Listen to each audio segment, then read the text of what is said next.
Pak Anies tidak bekerja. Salah saya bilang. Pak Anies bekerja.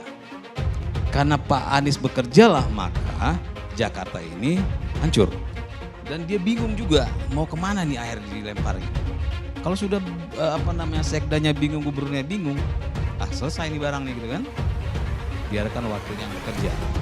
Mungkin Pak Anies bisa melakukan pencitraan dirinya untuk di 2024. Banjir tidak hanya disebabkan oleh buang sampah sembarangan, tapi juga memilih gubernur sembarangan. Atas dasar politik ayat dan mayat, maka ketika gagal mengatasi banjir, itu sudah kami prediksi sejak mula.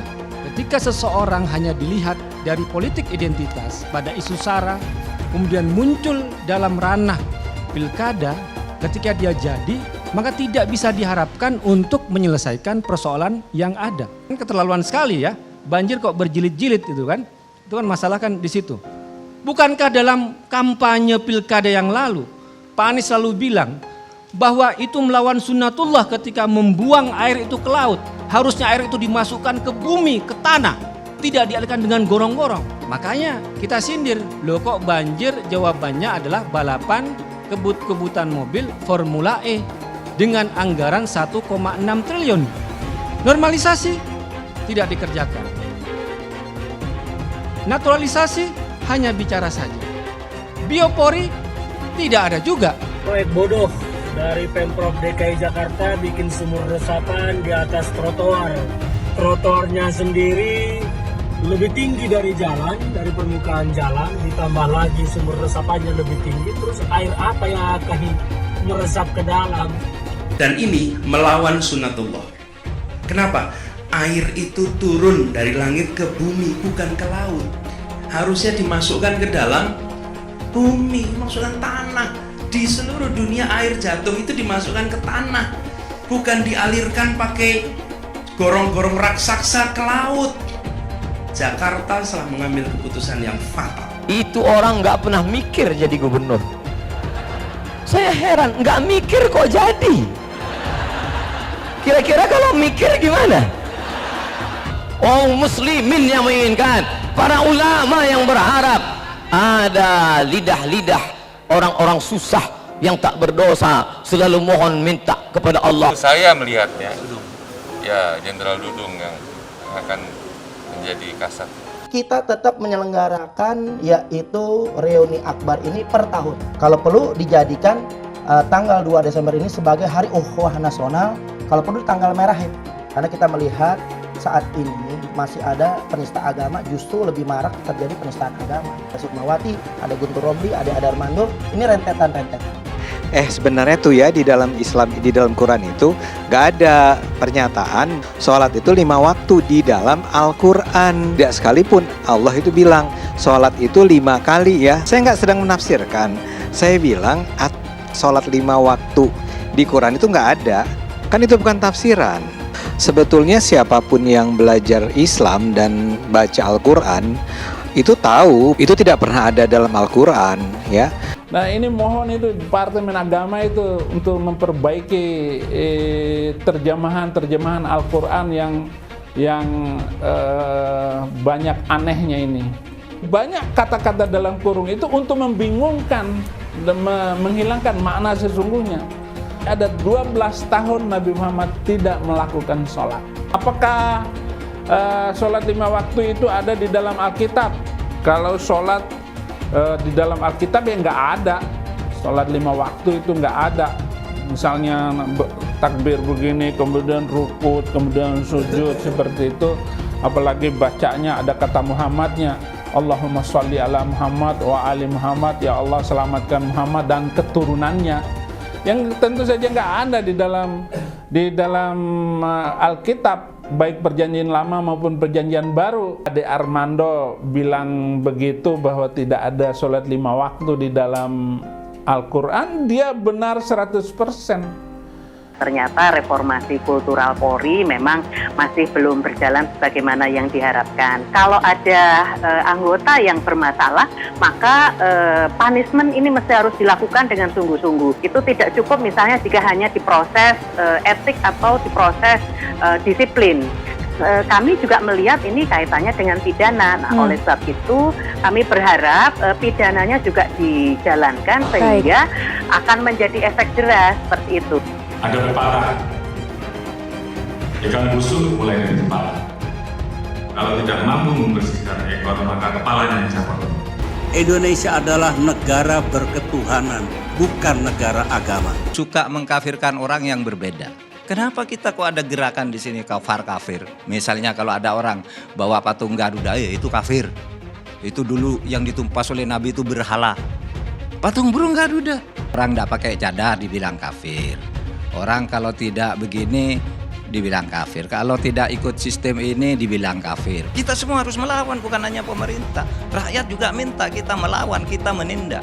Indonesia ini bukan negara Islam. Apa hukumnya berwisata ke tempat ibadah orang kafir? Contohnya Candi Borobudur. Hukumnya haram, karena itu termasuk persetujuan kepada peribadahan mereka. Kita nggak boleh datang ke situ kecuali untuk satu tujuan. Mau membubarkan orang yang lagi beribadah kepada selain Allah. Haram hukumnya masuk ke rumah ibadah orang lain. Haram. TV itu dikatakan para ulama haram. Maka usulan anak kepada antum-antum yang punya TV, buang tuh TV. Bahaya. Bagaimana hukumnya musik dulu kan? Saya katakan haram. Surah 26 ayat 31 ayat 6 dulu kan udah dibacakan. Dari mana musik itu? Dari gereja. Musik bagian ibadah Kristen. Makanya sekarang mereka nyanyi, Pak. Haleluya, puji Tuhan. Sorga. Kapan musik masuk Islam? Pernah nggak musik mualaf? Itu permainan syaitan. Kalau ada orang yang merusak alat musik, kata Imam Syafi'i juga tidak perlu disuruh bayar ganti rugi. Kenapa? Sama seperti dia menghancurkan khamar. Itu perkara yang haram. Orang kafir itu di neraka. Yang dimaksud patung Yesus Kristus, patung Brahma, Hindu Siwa, patung semua patung itu jadi bahan bakar api neraka. Nanti membakar orang yang menggambarnya. Abdul Somad dan dari MUI juga memandang ini bukan penistaan agama, ya. Tersinggung. Apakah perlu saya minta maaf? Udah ya. Ajaran saya. Laporan terhadap Ustadz Abdul Somad itu sudah dilaporkan dari beberapa tahun yang lalu. Ternyata Pak Somad boro-boro diproses, dipanggil saja tidak gitu loh. Minta maaf pun tidak mau. Konferensi persnya di MUI kan beliau cuma menyatakan begini, jika beliau meminta maaf berarti ajarannya harus direvisi. Disebut teroris marah, tapi mengajarkan ilmu Islam yang menghalalkan darah. Jadi salahnya di mana nyebut teroris? Emang kelakuan kayak teroris? Emang dasar teroris? Jangan katakan bom bunuh diri.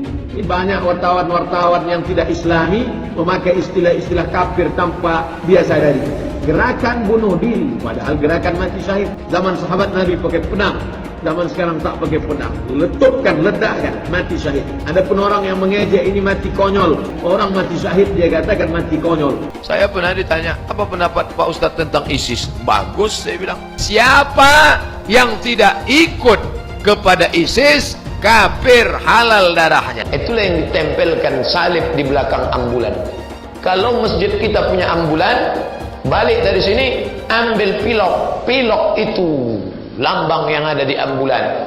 Ganti dengan bulan sabit. Batu hitam itu ya Allahnya orang Islam. Walaupun seluruh ulama Islam mengatakan kami tidak menyembah batu hitam. Tetapi kenyataannya, kenapa harus pergi ke Arab Saudi untuk mutar-mutar batu hitam itu? Bahkan kita kalau naik haji itu putar 7 kali. Sekali putar, cium itu batu hitam. Putar lagi sekali, cium batu hitam itu. 300 ayat di dalam kitab itu boleh menyelesaikan nyawa orang.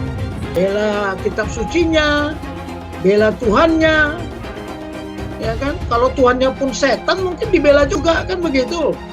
Menyemburkan ujaran kebencian, menebarkan berita bohong, itu berlangsung berulang-ulang dan bertahun-tahun. Saya harus melakukan penegakan hukum yang tegas terhadap model seperti itu. Nggak ada gigi mundur, maju terus. Ustadz Abdul Somad itu guys, mereka adalah penista agama, sudah dilaporkan bertahun-tahun, tetapi tetap saja tidak ditangkap oleh polisi. Karena polisi takut oleh umat mayoritas agama Islam, guys. Penistaan salib Ustadz Abdul Somad, guys. Dan sampai sekarang si UAS ini tidak ditangkap juga oleh polisi. Ya, polisi tahulah sendiri, polisi mah aduh, takutan kalau polisi Indonesia mah. Ustadz Abdul Somad, kalau mau diperkarain, perkarain.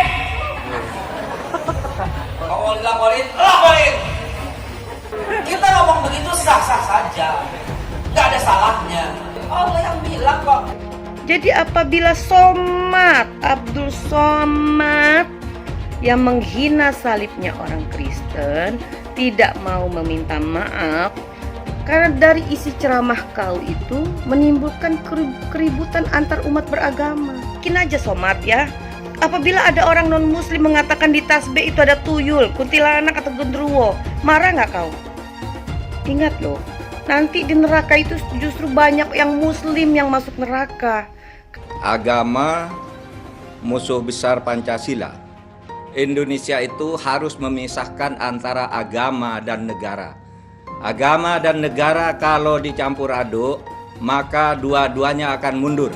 Kalau negara ingin maju harus dipisahkan dari agama. Mana lebih bagus Pancasila sama Al-Quran? Gitu kan? Sekarang saya mau tanya nih semua.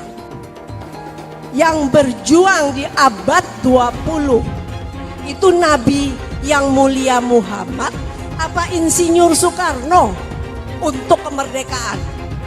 Saya mau minta jawaban. Di abad 20 yang berjuang untuk kemerdekaan itu Nabi yang mulia Muhammad atau Insinyur Soekarno? Ayo jawab, nggak ada yang berani.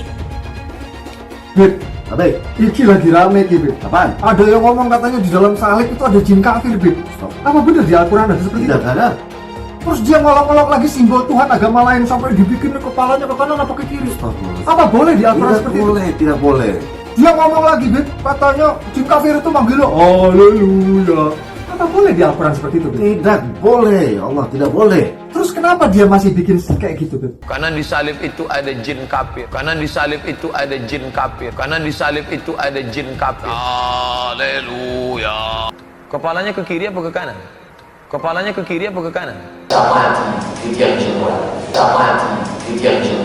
Tetap percaya salib itu lambang mulia, bukan jin. Kok ketawa? Aku nggak nyindir siapa-siapa loh. Tidak benar. Saya ulangi, tidak benar bahwa Nabi Muhammad sudah dapat jaminan surga. Tidak ada ayatnya Muhammad masuk surga. Muhammad sendiri dikerumuni jin. Ada ayatnya Muhammad dikerumuni jin. Muhammad itu dekat dengan jin. Pokoknya saya bongkar budal badil. Kitab karangan manusia, kitab dongeng Arab kita bongkar. Ayo nyadar bangsa Indonesia. Nyadar ya. Tidak ada apa-apanya Muhammad bin Abdullah itu. Katanya Muhammad itu utusan Allah. Tapi kenapa tidak satupun wahyu yang turun kepada Muhammad? Jelas ya ayatnya. Muhammad ini dekat dengan jin. Lah kalau tetap di Islam, tidak ada seorang pun daripada kalian melainkan akan mendatangi neraka itu. Surat Maryam ayat 71 dan 72. Dan tidak ada seorang pun dari kalian melainkan akan mendatangi neraka itu. Jadi semua orang Islam itu menurut ayat ini akan mendatangi neraka. Mendatangi neraka. Entah mendatangi maksudnya masuk juga. Jadi orang yang bertakwa sekalipun akan mendatangi neraka itu. Kemudian ada lagi ayat selanjutnya. Surat Al-Jin ayat 19, jin-jin itu berdesakan mengerumuninya. Nah yang lucu setelah mereka membuka Al-Quran, surat Al-Jin ayat 19, ternyata ayatnya ada. Mereka diam dan malu. Nabi Muhammad ditanya, apakah kamu masuk surga atau tidak? Jadi Nabi Muhammad sendiri tidak berani memastikan apakah dia masuk surga atau tidak. Apalagi umatnya. Surat At-Taubah ayat 29. Saya minta ayat-ayat yang menghina non-Islam, hapus dulu dari Al-Quran. Baru kita bisa hidup toleransi dan damai. Pemerintah China itu sudah menghapus ayat-ayat dalam Al-Quran Mandarin, sehingga lebih daripada 50 juta Muslim Uighur itu tidak ada satupun loh yang ribut masalah agama. Saya nggak pernah mundur untuk kebenaran, keadilan, kejujuran, dan peri kemanusiaan. Gue nggak pernah mundur, dan gue nggak pernah takut juga sama lu. Siapapun yang rasis, gue akan hadapin. Karena rasis itu tidak berperi kemanusiaan. Sama saya ditanya dulu kan, kamu nyesel nggak statement kamu di Pulau Seribu sehingga masih masuk penjara? Tidak pernah nyesel. Karena saya mengatakan kebenaran. Hai teman-teman, saya mau memperlihatkan transaksi saya hari ini lakukan trading. Ini bukti transaksi saya untung $4.500 US, itu sekitar 68 juta rupiah. Semua keuntungan bisa saya dapatkan dengan fasilitas copy trading. Kalau saya bisa, kalian juga bisa guys. Oke, itu yang mau saya tunjukkan. Like video ini sekarang juga dan gunakan link di kolom deskripsi. Maka kalian berhak dapat bonus kalian. Promo ini ada masa waktunya, jadi jangan ketinggalan. Bukan cuma itu saja, transaksi tidak dikenakan fee, baik itu investasi saham, trading forex, komoditas, bitcoin, dan lainnya. Kalian bisa melakukan transaksi berapa kali pun atau unlimited trading.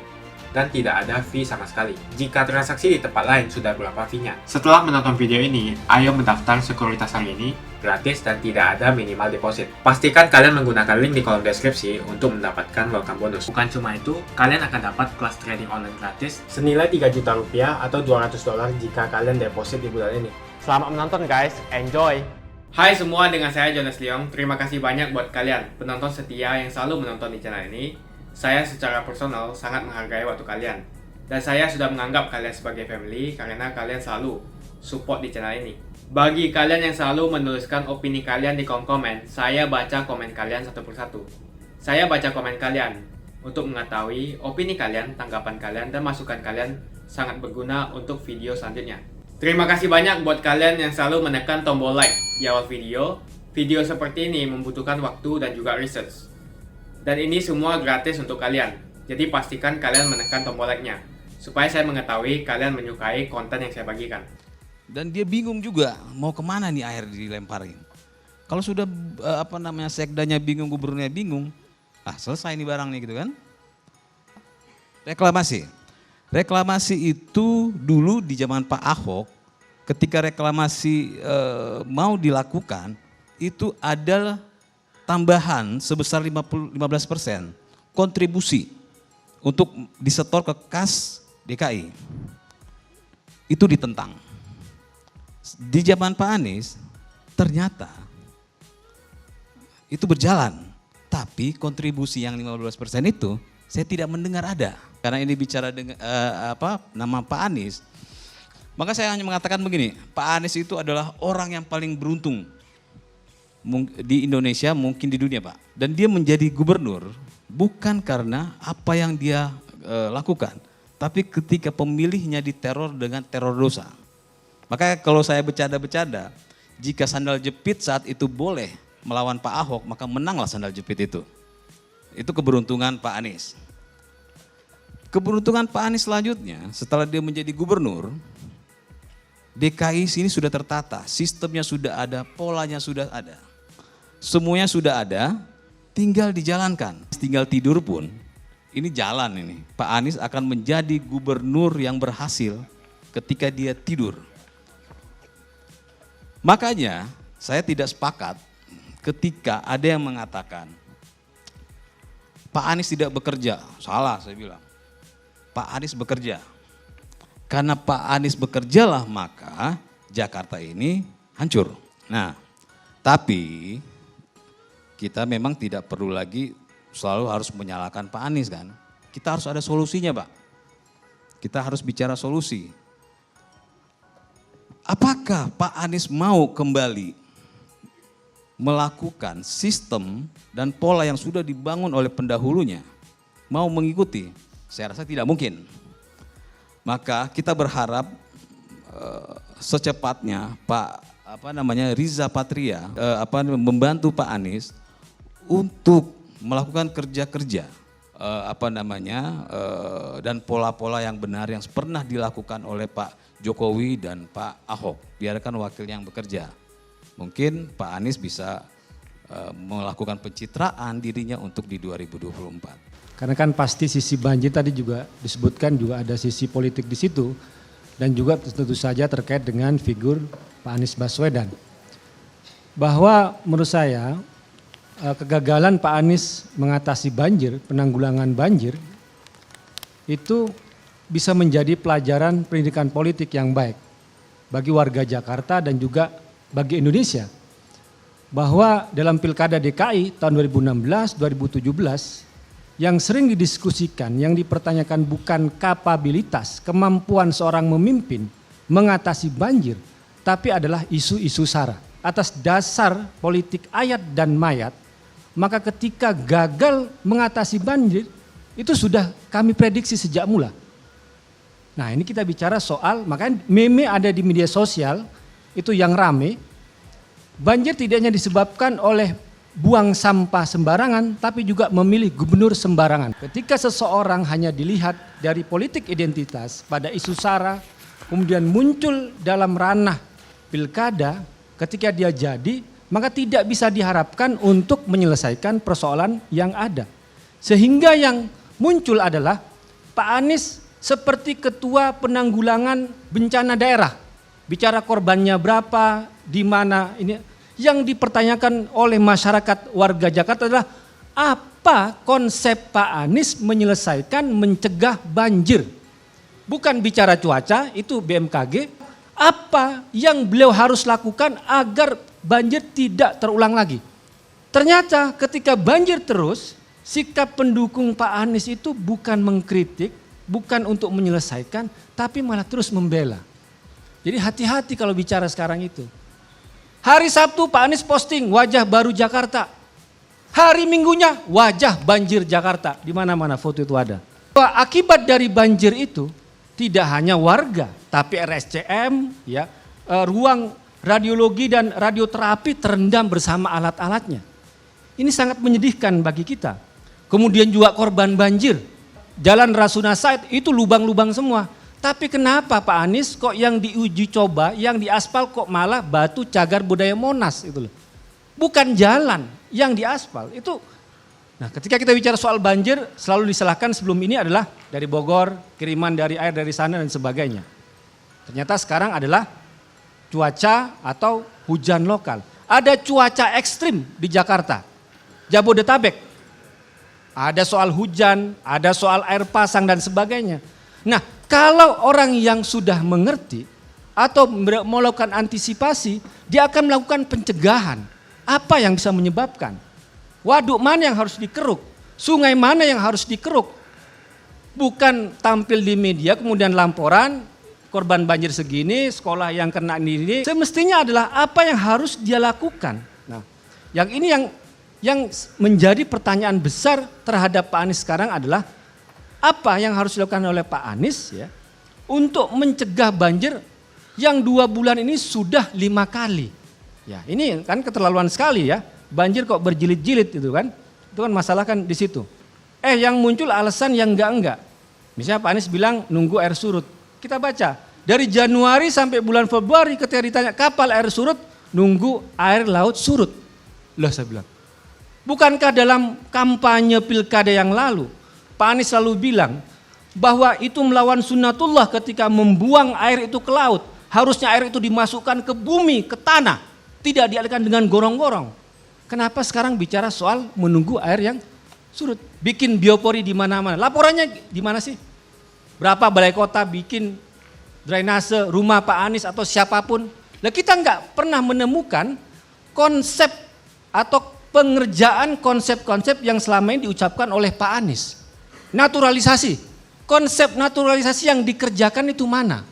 Ya, karena rumah saya itu kebetulan dekat dengan selokan. Kemudian tadi ditanya soal bagaimana penanggulangan banjir, Pak Anies malah jawab, izinkan saya bekerja. Loh, 2 tahun lebih ini nggak kerja Pak Anies, kok masih pakai basa-basi izinkan. Nah ini ya, yang muncul, yang bikin kita kadang-kadang bikin kesel dan melampiaskan hal itu di media sosial. Normalisasi tidak dikerjakan. Naturalisasi hanya bicara saja.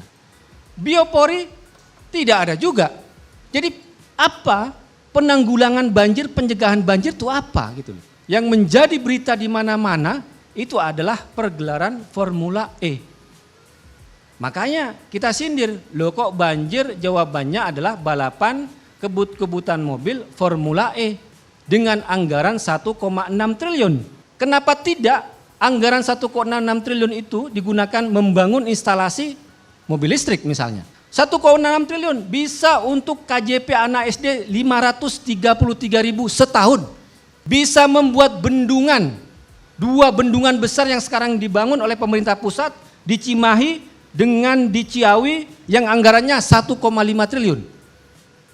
Kalau banjir kenapa nggak bikin bendungan? Kenapa kok malah bikin balapan mobil?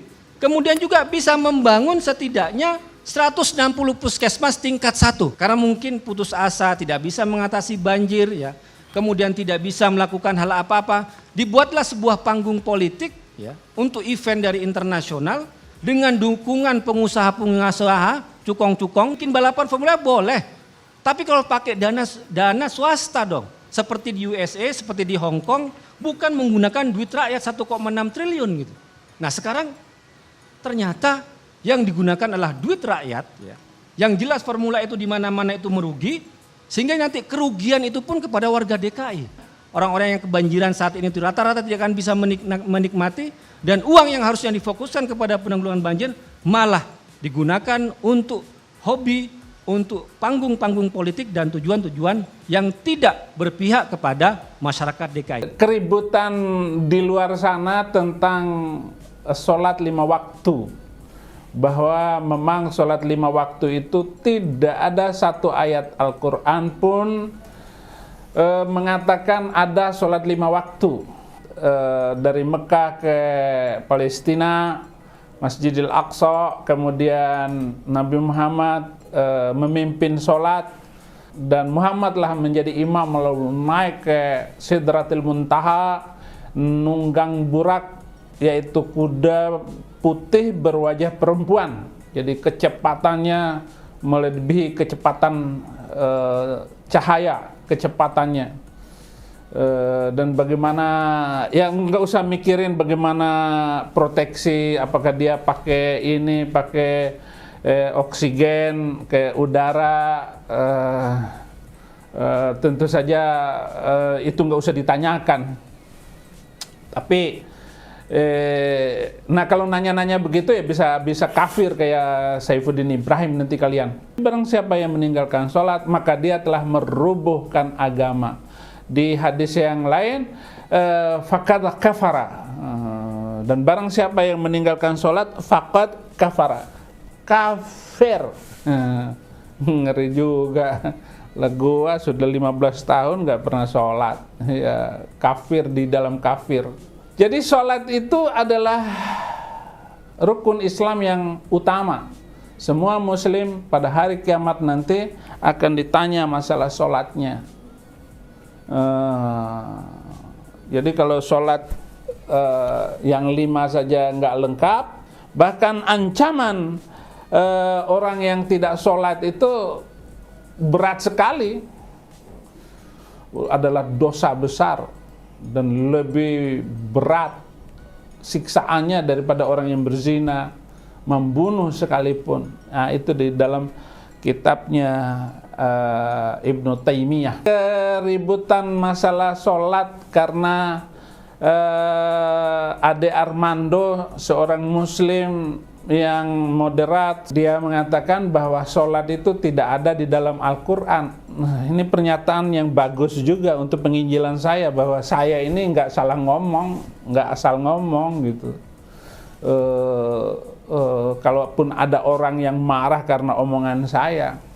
Dan di dalam Al-Quran memang nggak ada sholat itu, yang 5 waktu itu. Nah ini mohon itu Departemen Agama itu untuk memperbaiki terjemahan Al-Quran yang banyak anehnya ini. Banyak kata-kata dalam kurung itu untuk membingungkan dan menghilangkan makna sesungguhnya. Sehingga beda dengan apa yang orang yang sudah paham bahasa Arab kemudian dikasih tanda dalam kurung, ya sangat membingungkan.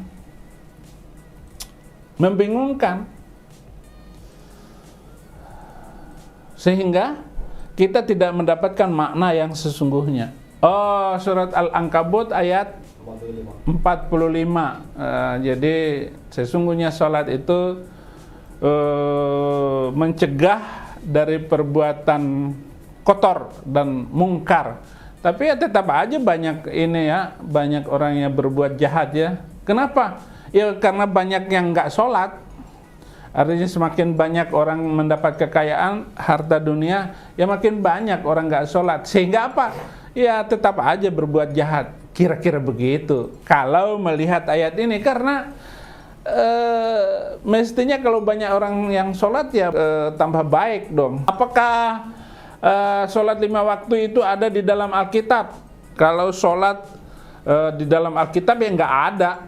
Sholat 5 waktu itu nggak ada. Misalnya takbir begini, kemudian rukut, kemudian sujud seperti itu. Apalagi bacanya ada kata Muhammadnya. Allahumma sholli ala Muhammad wa ali Muhammad, ya Allah selamatkan Muhammad dan keturunannya, yang tentu saja nggak ada di dalam Alkitab, baik perjanjian lama maupun perjanjian baru. Di Isra Mi'raj itu terjadi setelah tahun kesusahan Muhammad. Berarti pada waktu sebelum itu sholat itu belum ada sholat sebelumnya. Berarti ada 12 tahun Nabi Muhammad tidak melakukan sholat. Nah ini juga perlu dipahami oleh kita semua. Dan kita harus mengerti hal itu agar kita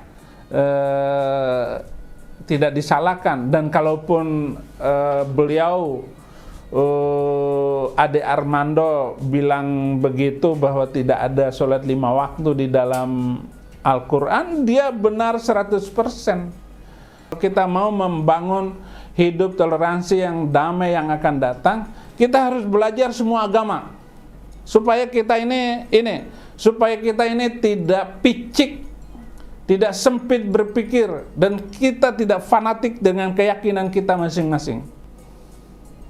Orang Islam merasa bangga dengan agamanya. Oh, yang paling benar agama saya Islam. Nah, orang Kristen nggak berani karena minoritas, orang Hindu apalagi, orang Buddha apalagi. Bukalah pelajaran yang bagus. Jangan mengajarkan ayat-ayat teroris, ayat-ayat kebencingan, boleh membunuh. Makasih banyak buat kalian yang nggak skip dan nonton video ini sampai habis. Saya secara personal sangat menghargai waktu kalian. Makasih banyak buat kalian yang sudah tekan tombol subscribe. Dan makasih banyak buat kalian yang sudah tekan tombol loncengnya. Jangan lupa bagikan informasi ini ke teman atau family Anda. Mungkin teman atau family Anda membutuhkan investasi ini. Oke guys, sekian dulu dari saya. Jangan lupa follow Instagram saya di @johannesleongofficial untuk kata-kata motivasi setiap harinya. Bagi kalian yang termotivasi nonton video ini, ayo like video ini dan subscribe di channel ini. Dan buat kalian yang sudah subscribe di channel ini, jangan lupa tekan tombol loncengnya supaya kalian mendapatkan notifikasi setiap kali saya upload video. Hai teman-teman, kalian sudah membuka akun untuk melakukan investasi atau trading? Jika belum, membuka rekening sekuritas itu gratis loh. Bahkan cuma butuh 5 menit saja. Cepat dan simple. Dan semua bisa dilakukan secara online. Sampai saat ini ketika kita mau melakukan investasi saham atau trading forex, kita masih menggunakan cara yang kuno. Seperti kita menelpon banker atau broker yang melakukan atau mengeksekusi transaksi kita. Tapi apakah kalian tahu, untuk membeli saham atau forex, kita cuma login, lalu memilih apa yang kita mau, lalu masukin angka berapa banyak yang ingin kita beli, lalu tinggal klik. Sesimpel itu. Sampai saat ini kita bingung mau investasi saham luar negeri, trading forex, komoditas, dan cryptocurrency di mana tempatnya. Kita bisa lakukan semua trading di sini, karena sekuritas ini merupakan one-stop shopping. Sampai saat ini kita membayar fee di setiap transaksi kepada banker atau broker. Setiap kita melakukan transaksi jual beli, biasanya kita dipotong fee oleh platform kita. Kalau dalam 1 bulan kalian melakukan transaksi 1 kali, mungkin tidak terasa. Coba kalian melakukan trading sebanyak 100 kali. Sudah berapa fee-nya? Misalnya kalian membeli saham Google dengan fee per transaksi $10. Jika kalian membeli saham Google 10 kali, maka fee transaksi sudah $100. Belum lagi kita akan dikenakan fee ketika kita menjual saham itu. Itulah sebabnya kenapa saya memilih sekuritas ini, karena tidak ada fee sama sekali. Saya ulangi, tidak ada fee sama sekali ketika kalian melakukan transaksi. Dan yang kedua, kalian bisa melakukan unlimited trading atau trading sebanyak apapun. Ya, kalian bisa melakukan trading 10 kali, 100 kali, 1000 kali dalam sehari tanpa dikenakan fee. Jadi berapa banyak uang yang kita hemat dari fee saja? Menarik bukan? Jadi apa yang kalian tunggu? Mendingan kalian cobain sendiri aja deh. Tutorial bisa kalian cek di kolom deskripsi. Bukan cuma itu, kalian akan dapatkan kelas trading gratis yang nilainya 3 juta rupiah jika kalian deposit di bulan ini.